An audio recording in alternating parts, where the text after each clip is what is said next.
गंगा माँ निकलती है ना। yes, तो गंगा माँ के बारे में क्या कहावत है कि कोई भी इंसान गंगा जी में डुबकी लगा के अपना पाप धो सकता है। yes, है कि नहीं, ऐसा कहावत है। yes, लोग जाते भी हैं गंगा जी में डुबकी लगाते हैं yes, और अपने पाप को धो के आ जाते हैं। yes, तो जब पार्वती माँ को ये बात पता चला कि शंकर भगवान गंगा माँ को अपने जटा से निकाले और बोले कि जो भी व्यक्ति डुबकी लगाएगा उसका पाप धुल जाएगा। अब पार्वती माँ परेशान हो जाती है कि ऐसे तो कोई किसी को चाकू भोग के जाके कूद जाएगा, बोलेगा हम पवित्र हो गए। कोई किसी को मार देगा, कोई किसी के घर चोरी कर देगा, डकैती कर देगा और कोर्ट कचहरी दिस दैट का तो जमाना ही नहीं रहेगा। बोलेगा कि हम आ रहे हैं गंगा जी में डुबकी लगा के मेरा पाप खत्म। अब वो शंकर भगवान के पास दौड़े दौड़े आते बोलते, प्रभु ये आपने क्या कर दिया? अगर आप ऐसा कर रहे हैं तो धरती पर से पाप और पुण्य तो खत्म हो जाएगा। फिर स्वर्ग और नरक में आप अंतर कैसे करिएगा, भेदभाव कैसे करिएगा? तब तो सब स्वर्ग में जाएगा, वैकेंसी फुल हो जाएगा। शंकर भगवान बोलते हैं कि आप चिंतित ना होएं, आप चलिए मेरे साथ, हम आपको दिखाते हैं। और शंकर भगवान इंसान का अवतार, दोनों पार्वती माँ और वो दोनों इंसान का अवतार लेके और धरती पे प्रकट और शंकर भगवान एक बगल में कुआं खोदते हैं और उसमें कूद जाते हैं नदी के, गंगा नदी के किनारे। और पार्वती माँ को बोलते हैं कि देखो कोई भी व्यक्ति जो गंगा जी में डुबकी लगाएगा तुम चिल्लाना कि मेरे पति कुआं में गिर गए हैं, उनको बचाइए। ठीक है, बोलती ऐसा क्यों? ये बोले कि तुम बस चिल्लाना। अब शंकर भगवान मस्त कुआं में कूद जाते हैं, बैठे रहते हैं। और एक आदमी आता है गंगा जी में डुबकी लगाता है। डुबकी लगाने के बाद पार्वती माँ उसको चिल्ला के बुलाने लगती है कि मेरे पति कुआं में गिर गए, आइए आइए बचाइए, प्लीज बचाओ बचाओ, चिल्लाने लगती है। वो इंसान बेचारा दौड़ के आता है, क्या हुआ क्या हुआ? तो वो बताती है पार्वती माँ कि मेरे पति देव कुआं में गिर गए हैं, प्लीज इनको बाहर निकाल दीजिए, है ना। अब वो इंसान हाथ देता है, हाथ दे के शंकर भगवान को बोलता है कि मेरा हाथ पकड़ो और बाहर आ जाओ।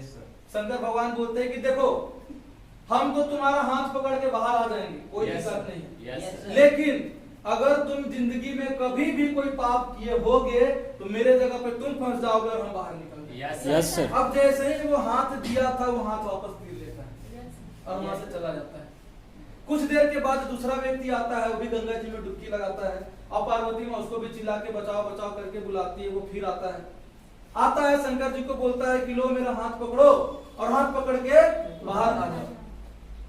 शंकर भगवान फिर से उसको वही बात बोलते हैं कि हम तो बाहर आ जाएंगे, लेकिन अगर तू जिंदगी में कभी भी कोई पाप किया होगा तो तू फंस जाएगा। बेचारा अपना हाथ खींच लेता है। सुबह से लगभग शाम हो जाता है और 100 लोग भी आते हैं और शंकर भगवान बस यही बात बोलते हैं और वो लोग अपना हाथ खींच खींच के भाग जाता है। अंधेरा होने को होता है, एक व्यक्ति आता है, आके गंगा जी में भी डुबकी लगाता है। पार्वती माँ चिल्लाती है, वो आता है, पूछता है क्या हुआ?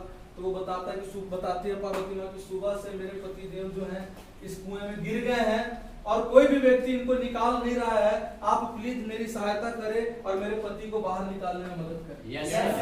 वो जाता है, शंकर भगवान को बोलता है कि लो मेरा हाथ पकड़ो और बाहर आ जाओ। शंकर भगवान उसको फिर बोलते हैं कि भाई अगर तू अपने जिंदगी में कभी भी अगर एक भी पाप किया होगा या कोई भी पाप किया होगा तो इस कुएं से हम तो निकल जाएंगे लेकिन तू फंस जाएगा। सोच ले। वो बोलता है कोई बात नहीं, लो पकड़ो मेरा हाथ, बाहर आओ। शंकर भगवान उसका हाथ पकड़ते हैं और उसको बाहर खींच के खड़ा कर देते हैं। अब इतना होने के बाद शंकर भगवान उससे बोलते हैं कि हम तुमको बोले कि हम निकल जाएंगे, तुम फंस जाओगे, अगर अपने जिंदगी में कभी कोई पाप किए होगे तो क्या तुमको डर नहीं लगा? क्या तुम अपने पूरे जिंदगी में कभी पाप नहीं किया हो?